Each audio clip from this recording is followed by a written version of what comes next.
அவசரப்படாத.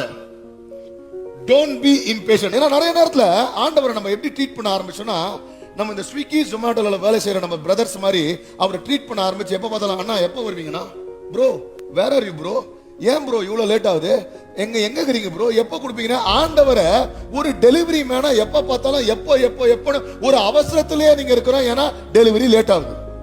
அதில் வந்து பாத்தீங்கன்னா சில சண்டேஸ் வந்து நாங்கள் இங்கேருந்து கிளம்பும்போது என் மனைவி ஒய்ஃப் என்ன பண்ணுவாங்க, இங்கே ஆர்டர் போட்டுருவாங்க. ஏன்னா சண்டே வீட்டுக்கு போய் நாங்கள் சேர்றதுக்கு எங்களுக்கு சாப்பாடு வரணும்னு இங்கே ஆர்டர் போட்டுருவாங்க. வீட்டுக்கு போய் பார்த்தா நான் எங்க வர சொன்னா நீங்க எங்க வந்தீங்கன்னு சொல்லிட்டு டெலிவரி மேன் கிட்ட சண்டை பண்ணுவாங்க. வீடு இங்க இருக்குது, நீங்க எங்க இருக்கிறீங்க பார்த்தா அவர் YMCA இருப்பாரு.